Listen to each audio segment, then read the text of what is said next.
आज 80 करोड़ लोगों को मुफ्त खाना मिलता है। ये नौबत क्यों आई कि 80 करोड़ लोगों को मुफ्त भोजन देना पड़ रहा है? इसका मतलब क्या है? इसका मतलब ये है कि 80 करोड़ ऐसे हैं जिनके पास खाने का भी पैसा नहीं है। हमें शर्म आनी चाहिए कि हम इस हालत में आ गए हैं कि 80 करोड़ लोगों के पास अब खाने का पैसा भी नहीं है। पहले आप एक बार ये सुनिए।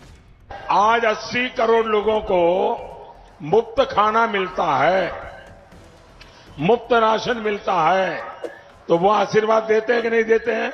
तो ये सुना आपने, हमारे देश की जनसंख्या 150 करोड़ के आसपास पहुंचने वाली है। हालांकि अभी लगभग 140 करोड़ ही होगी, लेकिन उनमें से भी सरकार दावा कर रही है कि 80 करोड़ लोग केवल सरकार के अनाज पर जी रहे हैं। आप एक बार मोदी जी को तो सुन लिया, एक बार आप निशिकांत दुबे को भी सुन लीजिए, वो क्या कहते हैं उन 80 करोड़ लोगों को जो सरकार से राशन ले रहे हैं।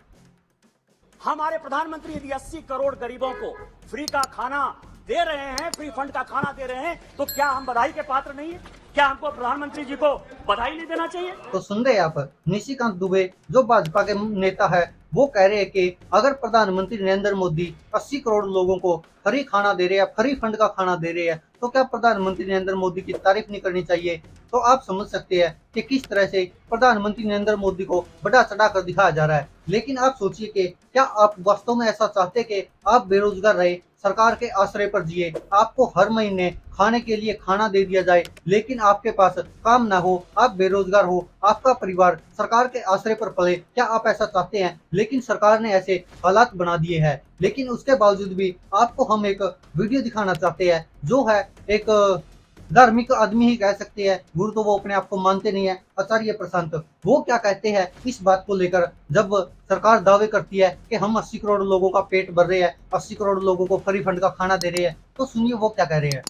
भारत जैसा दिलदार देश कोई नहीं है, 80 करोड़ लोगों को मुफ्त भोजन दिया जाता है। हम ये सवाल नहीं पूछते कि ये नौबत क्यों आई कि 80 करोड़ लोगों को मुफ्त भोजन देना पड़ रहा है। इसका मतलब क्या है? इसका मतलब ये है कि 80 करोड़ ऐसे हैं जिनके पास खाने का भी पैसा नहीं है। हमें शर्म आनी चाहिए कि हम इस हालत में आ गए हैं कि 80 करोड़ लोगों के पास अब खाने का पैसा भी नहीं है। तरक्की नापने का तरीका होता है कि जो लोग पिरामिड में बिल्कुल बेस में हैं, उनकी तरक्की नापो।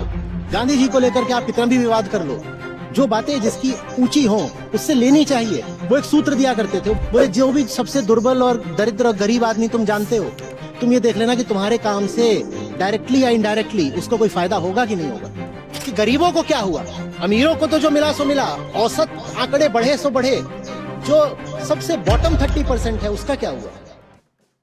लेकिन उसी 30% की सरकार बात नहीं करना चाहती। सरकार ऐसे जता रही है कि 80 करोड़ लोगों को अनाज दे रहे हैं, तो ये एहसान कर रहे हैं। निशिकांत दुबे तो ये तक कह रहे हैं कि फ्री फंड का दे रहे हैं। तो इससे आप समझ सकते कि हमारे देश की सरकार क्या चाहती है। और यह 80 करोड़ लोगों को खाना आगे शायद हो सकता है कि 100 करोड़ तक ले जाए सरकार, क्योंकि सरकार चाहती है कि जनता केवल और केवल उनके आश्रय जीती रहे, उन्हीं के सहारे जीती रहे, केवल सरकार जो दे उसी के साथ खुश रहे और उसको भी एहसान माने। और मोदी जी कह रहे हैं कि हम 80 करोड़ को खाना दे रहे हैं, तो ये कहीं ना कहीं हमारे देश के लिए शर्म की बात होनी चाहिए। और जो 80 करोड़ दे रहे हैं उसमें भी न जाने सरकार बदलेगी तो सामने आएगा कितने घोटाले हुए होंगे, कितना 80 करोड़ में से कितना करोड़ का खुद ही सरकार वाले खा गए होंगे, कितना खुद ही मंत्री हड़प कर गए होंगे। लेकिन कहीं ना कहीं ये हमारे लिए शर्मनाक बात है। और जैसे आचार्य प्रसाद ने कहा कि हम केवल ये एवरेज देख रहे हैं कि जो कुछ लोग हैं बहुत ज्यादा अमीर है, वो इस सरकार में और ज्यादा अमीर हो गए, लेकिन जो गरीब है, जो गरीबी रेखा से नीचे है, वो कितने गरीब रह गए ये कोई नहीं देख रहा। और ये गर्व की बात नहीं है, बल्कि हमारे लिए शर्म की बात है